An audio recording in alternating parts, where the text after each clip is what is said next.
89 on up, homies, the show where you gon' get Cali history. It's told with respect and dignity. Spoken by jihad so vividly. He's taking over the industry, giving y'all some download imagery. Damn you, if you ain't hitting them likes, come on, subscribe. Check out the channel and I bet it will make you decide to tune in every chance you get. It's lit, and some of y'all can learn a bit from this gangster shit.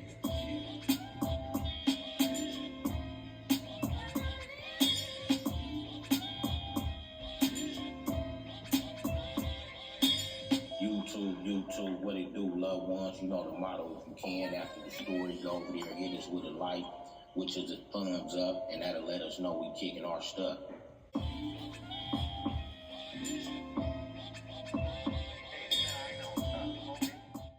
I want to thank the homeboy G. Lee Deuce for the intro from the legendary Mental historical hip-hop album, Banging on Wax. You can reach him on Instagram at Solid from Day One. Do you think back in the days, brothers listened to each other more than today time in the prisons? Yeah. Yeah. Did y'all used to listen to each other back in the 80s real tough, good? Yeah, we did. We did. We did. Because, yeah, well, where I was at, see, we was at Jamestown. Jamestown was a fighting yard. That was a fighting yard, Jamestown. Right. So, now when we get orders, they would send orders from San Quentin down there. And then they would have some dudes that would come from San Quentin. They'd get an inmate shipped down there, and he come down there and start trying to call a shot from way up there, down here. But we would listen a little bit more. Right. But we wasn't guilt of they were trying to teach us blackness. Right. That's what it was about. That's what it was about when I first went to prison. Snatch you up and start teaching you about blackness. And then from there, you learn how to stick folks. Right. And how to live prison life. Now, I don't know what they be doing now. Was we strong and militant like the Hispanics back then, you think? Was who? Was we strong and militant like the Hispanics was back then? The Hispanics was more sneaky. They were sneaky. Now, they did push their line, but they was more so sneaky. They come out on the yard, just be kicking it, and next thing you know, they just taking off on everybody on the yard. All the brothers on the yard. So, I mean, so the Crips and Bloodz sometime will put their differences to the side back then in the prisons and kind of band together, huh? Oh, no, they would put them on the racial stuff. They would get together. Yeah, I've seen it a couple times. Right. Yeah. And how do y'all establish that? Y'all will go get at each other cars, or how would that go? Well, the shot callers found out. They found out what's going down. And they go and they say, well, hey, man, you know, the Mexicans going to get at us later. Now, if the Mexicans say, we just want to get at these Crips for some shit that these Crips did, then you might find yourself, some of the Bloodz might be sitting out. But if it's just a straight racial ride, everybody gonna get together and fight. Right. Do you think Yeah. the blacks messed up when we started letting them pick who they want to get at? Like, nah, man, it's just with the Crips, or nah, this just with the Bloods. Do you think that was a bad choice that we was making instead of saying, nah, man, we all together? Or do you think it was fair? It was fair at them times for it to be with different cars.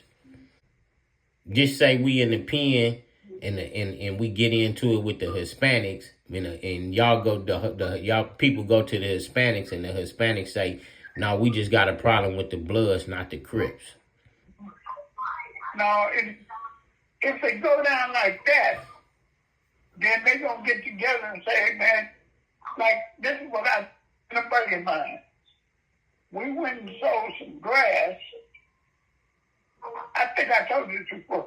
We sold some Mexican, some straight brown grass for weed. So the Mexicans was gonna get at us. But the brothers told them, they said, look, man, we'll discipline them. You know, so because it was Crips, you couldn't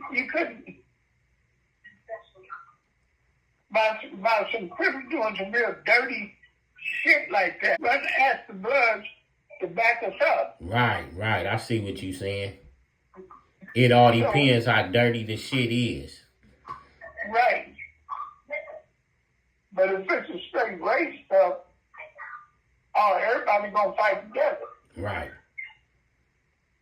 Yeah, but you know, you got some set like us. Nigga, we was on slow, talking crazy, drinking that wine. The Mexicans wanted to buy some weed. And we sold them that grass and they bought it. That was on them. It still could have been something behind that though. It still could have been. Just say the Mexicans went back and said, man, forget them niggas, man, forget them brothers, them Negroes. And they started eating all kinds of black people. Then when it boiled down to it, they found out that it was two dirty Crips that did it. Then, no telling where my swing in. Right. You ever seen a good riot between the brothers and Mexicans? I've been in one semi-ride. And what happened with that one? I've been in a couple of rides, but I was only in one where I was actually caught deep into it by myself, being about 10 brothers. Right. You know? But I'm going to tell you, when the ride jumped, damn near everybody on both sides is damn near scared. Right. Cause don't nobody know how. Yeah, we don't know how we finna get. We don't know how we finna get at each other. Right. You do see some big fights, racial fights, but the police stopped that real fast. Mm-hmm. Because you know they're gonna get warning shots anymore. But a couple of the police, they don't want to kill nobody, so they'll shoot, and you go ahead and lay down. Mm-hmm.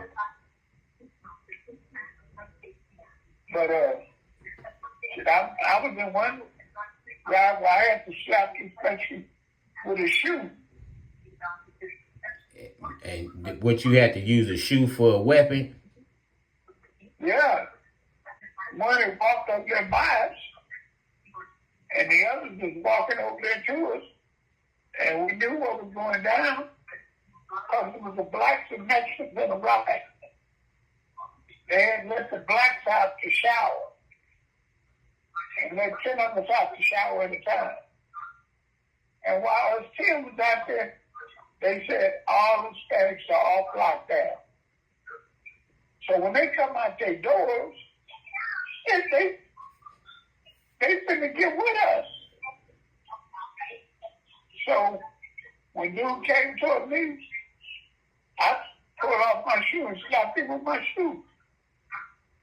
And that was, you know, there was a few more punches thrown, but the police popped our gates open and we ran up in our cells. Right. all that stuff about standing out there fighting and all that shit like that. I mean, you know, if you got to, you got to. I mean, if they come by and tell you, hey man, when the next sunlight comes, hit the yard, man, we got something going on out there. Now, if you don't hit the yard, you might be in trouble. Right. They're going to say, nigga, we told you to be out there on the next sunlight. You ain't there. But if you jump off while you in your cell, ain't nothing you can do. Right. When they attacked y'all, how long did that last? Oh, that lasts about a minute. Right. About a minute. And what, the police bust guns or y'all just bagged up? No, the police shot us in that cell. Yeah. In that building. Right. With real bullets, not the rubber bullets. Right. And what, y'all laid down or ran? Laid down, ran, everything. Yeah. And we dug back in our cells. Right, after the shooting and shit. Right. Right. So them penitentiary, like, do you think to wrap it up, do you think that the Mexicans respected the brothers back then more than they respect us now behind the walls from the last time you left? That's been over 20-something years, you don't know. Right. But at that time, how you think the relationship was? Did you think they kind of viewed us equal? Like, you know, the brothers would get cracking as well as us? Or do you think they felt like they was more dominant back then? They ain't never thought it was even. Right. They always felt that they were dominant. Right. Yeah. If you could say one thing, where did we mess up in the prison structure to keep us blacks all together to be on the same playing field? Where you think we messed up at? Oh, man. I don't think we really messed up. I think we should have pushed more education. You know, told the brother to start learning the trade or something. Is that what you're talking about? Like keeping the race together. Yeah, that's what I'm saying. Yeah. If we'd have talked about teaching black history, getting our minds off of fights and, you know, quit thinking about the street so much. Do you think the Crips and the Bloodz messed it up? The black unity in the prisons? No, I'm going to tell you the truth. I think it started back in the black guerrilla family. Right. Because by the time I went to prison, all the BGFs was dope fiends. So the structure was already broken. Right. So they couldn't really last long enough to keep pushing what was supposed to be pushed. Right. And then I heard right then, that's when the Crips kind of took over, basically. Yeah, well, I'd be willing to say the Crips were more dominant in prison in the late 70s and the early 80s. Right. So I think I'd be good to say it was more Crips in jail at that time. Right. So yeah, Crips were dominant on the yards and pushed their line a lot harder. What place you seen the most Crips at before? Out your prison time? I'm going to say Ironwood State Prison. Ironwood State Prison. It's a level 3 and 4 yard. Right. It was more Crips than he was anybody there. Right. Yeah. So that'll give people a picture of how that was a stronghold. So you saying it was more Crips than anybody. So you could say at that time Right. the brothers probably ran that spot, had that spot on check a little bit. Right. And that's why some people say you can't know where you at. Right, You can't know where you at. You must try to get someplace, and it's a stronghold with Nathaniels. Get Serenos, the blood. right, The whites really don't have a stronghold because now they do have they gangs, but the whites usually run with the Mexicans.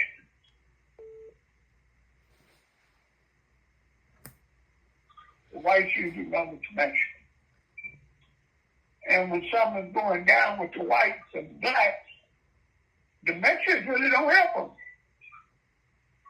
right. You know, that's it. That's as I go. The whites are forced to help the Mexicans. But when the Mexicans and the blacks, when the whites and the blacks get into it, only very few Mexicans help them. Right. Just that the Mexicans feel they can dominate the whites to make them do what they want to do. Right. Whoever got the most dope and the most money is running it. Yeah, B, I had did a segment with Big Mike, and we was talking about, because it's kind of trending on social media in the YouTube thing, about, is blacks harder than the Hispanics? Is the Hispanics harder than blacks? And Big Mike had, his fashion of the spiel from the 80s. And his thing was basically, it all depends on what prison you at, what's the lineup on all sides and all that, to make it who's harder and who's more dominant than the next. And I want to get your take on it, man. Do you think the blacks is harder than the Hispanics, or the Hispanics is harder than the blacks inside of the prison system? I'm not going to say that the Mexicans is harder than any of us, you know what I mean? Because we all do what we have to do. The thing is with the Mexicans, it's a million of them. You know what I'm saying? And when it being a million in their army, they press hard on the army. You know what I mean? And they rule by fear. And some of them is on the righteous page, and some of them is not. You know what I mean? And so when it comes to the blacks, we have too many different cliques. You know what I mean? When they come to jail, a Mexican is a Mexican. When blacks come to jail, we try to be together, but you always got at least one brother that do something dirty, and it costs everybody. As soon as the riot happened, dudes want everybody to help. You know what I mean? And the reason everybody will help is because you got Bloodz feel like, man, just last week y'all was taking off on us. Why don't we help the Crips? You know what I mean? Then you got Crips feel the same way. Like, we just took off on them. Bloodz just took off on us last week. Why we going to help them? You get what I'm saying? And there's not enough people pushing what's right. You know what I mean? When shit happens, you just got people sitting back talking about who they're not going to help and this and that. Bro, right is right and wrong is wrong. And in the end, we just as strong as anybody in here, blacks is. But the problem is the communication. It's not about who the strongest, you know what I mean, or who the hardest, because they don't try to line themselves up against us. You know what I mean? But the proof is also in the pudding that we trendsetters, because it's the reason the Mexicans listen to rap. It's the reason they want to use the N-word and all that. You know, they idolize us as well. They look at us as folks. But with a cultural misunderstanding, sometimes blacks be disrespecting them in certain ways. You know, not every black do it, but sometimes you got youngsters that do it. And then when the Mexicans take it personal, it starts to riot, and nobody actually knows what the bottom line was or what happened because nobody was there. So that's what makes them stronger than us, because when it's time to move, every last one of them gonna move regardless if they don't get along or not. But with us, everybody don't always move. It ain't that we busted or nothing. It's just that all the time, all the blacks don't always move. Because some blacks feel the other blacks be wrong. And instead of us taking care of our people, we sit back and let the shit happen. And that's what makes us weaker. And we start cleaning up our backyard every time somebody do something wrong, we clean up our backyard, and we start sticking together, trust me, we'll be an unstoppable force. That's why it's important to have this peace treaty. Because when we have this peace treaty, everybody can sit down and solve the problems that need to be fixed within our community, homie. It's time for us to wake up, period. See, trust me. But they're not strong. They're not stronger than us, homie. You know what I mean? I don't try to put myself in a competition with them. But as far as them being stronger than us, no. Because their Mexicans even tell you themselves, pound for pound, when it comes to fighting, fist fighting, yeah, we'll win that fight because a lot of Mexicans don't fight. You know, everybody, blacks, we grown up to fight. Mexicans grown up using knives. That's what they good at, and we good at the fighting for. So it's like a win-win thing. You get what I'm saying? Right. There is no dominant side. Right. At times there's a dominant side, but there is no dominant side. So it's no, so you wouldn't, right, so you wouldn't say they run no certain prison or we run no certain prison. No, I can't say that, only because I've been to a lot of prisons. And at every prison I've been at, you got to look at the dynamics of how things are set up. And I'm going to give an example why I say that. Like, say, for instance, you go to, like, Soledad, Folsom, Quincy.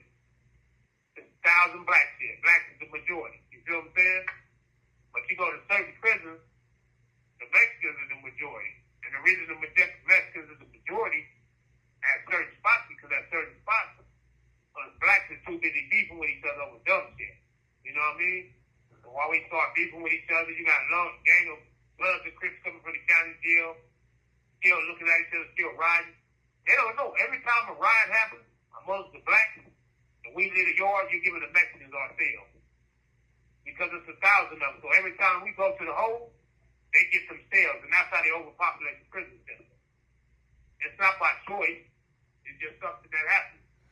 And when it happens, you know, if you want to say, you know, just keep it real, if you're trying to say they run the prison system, you basically call them police. Because that's what you're saying when people say that, you know what I mean? So if they don't run no system and they don't run no yards and no prisons, they stick to themselves or do themselves unless we do something to make them come to us. The same thing with us. We stay to ourselves. If something make us go to them, then we go to them. Other than that, we stay in our quarters. So that pretty much sums it up on who's dominant or how the playing level field is. So you could pretty much say we both is dominant forces and a force to be reckoned with. It just all depends how things go down to make the outcome be what it is. Exactly. Because that's like this prison I'm at right now.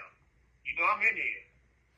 This prison I'm at, it's the majority blacks here, all over. Right. And there's only a handful of Mexicans. So but it's yet, it seems like, you know, they run shit because they got their shit together. But it's because they organizing and helping each other. We not organizing and helping each other. Us blacks stay on some bullshit with each other, man. We always put the color in between, no matter what it is. I'm talking about, you could be playing football and strip a nigga, and the first thing a motherfucker gonna say is, oh, you strip my homie, I need that fade, instead of it being, hey, brothers, you all right? Making sure they both all right. You know what I mean? That's what I mean by we put ourselves in positions of bullshit. But as far as them being more dominant than us, no, nobody in prison is more dominant. In prison, blacks and the Mexicans is the majority. Everybody else's cars is shorter than ours. You feel me? right.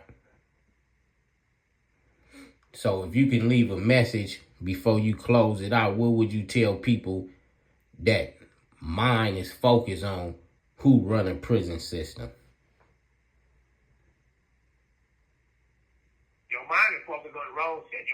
You know, if it's somebody on the street worried about who runs the prison system, why are you worried about it when you ain't sending nothing up in the prison system or helping nobody or educating nobody? Send your homeboy some books or something to educate his mind so he can get better. That's the best way to help us in here. Instead of out there saying who's running the prison system. Don't nobody give a fuck about who runs the prison system. This is prison, man. We locked up in a slave camp. Nobody want to be no runner of those slave camps. At the end of the day, you lock it up. On the streets, you don't have to lock it up. You go home when you want to go home. So that's the thing people got to understand, man. We in here trying to get out this stuff. And when people bring up topics like this, that starts shit up in here. Because you're going to have people up in here that don't have no sense trying to compete now, trying to say who the hoarder. Ain't no such thing, man. Hey, man, I appreciate your spiel and Big Mike spiel and the collaboration that y'all put down for the platform, homie. 89 on up with On the Edge with BJ APB. Go ahead, BJ. No, I was going to say, and I appreciate you, and I appreciate, those that bring us topics like this so we can straighten them out. Because sometimes, homie, people have the wrong perception of us in here, homie. We human beings, man. We want to make it out to the streets and make it count, homie. But when you bring up subjects like this, that don't do nothing but have blacks and Mexicans up in there going at it, homie. And we're not going to do that, homie. Regardless if they Mexicans or not, homie. At least me, I'm not going to be war with no Mexicans. You know what I mean? If it's necessary, it's necessary. Other than that, I'm trying to get myself out and help other brothers get out of here. That way we can help get back in society and make society productive like we should have been in the first place. And I just want to say thank y'all for listening. I appreciate y'all's time. If I offended anybody, I greatly apologize. But everything that I just said is just my opinion. I don't mean no offense to nobody.